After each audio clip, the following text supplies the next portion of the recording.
হারি জিতে আপনাদের সঙ্গেই আছি, তাই না? আমাদের মায়েরা সংসার ঠিক মতো চলার জন্য ওনারা এনজিওদের কাছ থেকে লোন নেয়, কিস্তিতে নেন না? সত্যি কথা বলবেন, নেয়।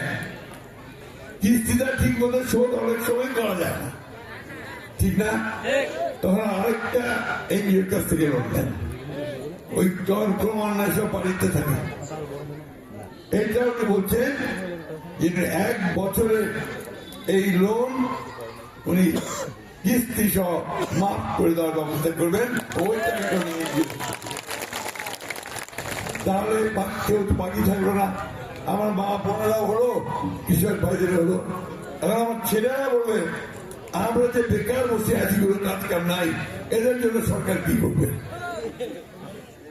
আমরা যদি সরকারে যাই, আপনারা যদি আমাকে পাঠান, তাহলে আমরা চেয়ারম্যান সাহেব বলছেন, তার সাহেব বলছেন যে আগামী 1.5 বছরের মধ্যে তিনি 1 কোটি ছেলে মেয়ের চাকরির ব্যবস্থা করবেন। তাহলে মোটামুটি সবাইকে একটা কাভার করা গেল, তাই না?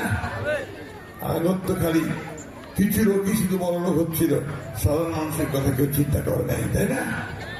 বন্ধুগণ, আমি এই ঠাকুরগাঁতে দীর্ঘকাল ধরে আপনাদের সঙ্গেই আছি।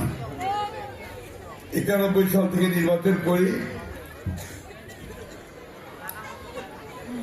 91 সাল থেকে নির্বাচন করি, হারি জিতে আপনাদের সঙ্গেই আছি, তাই না?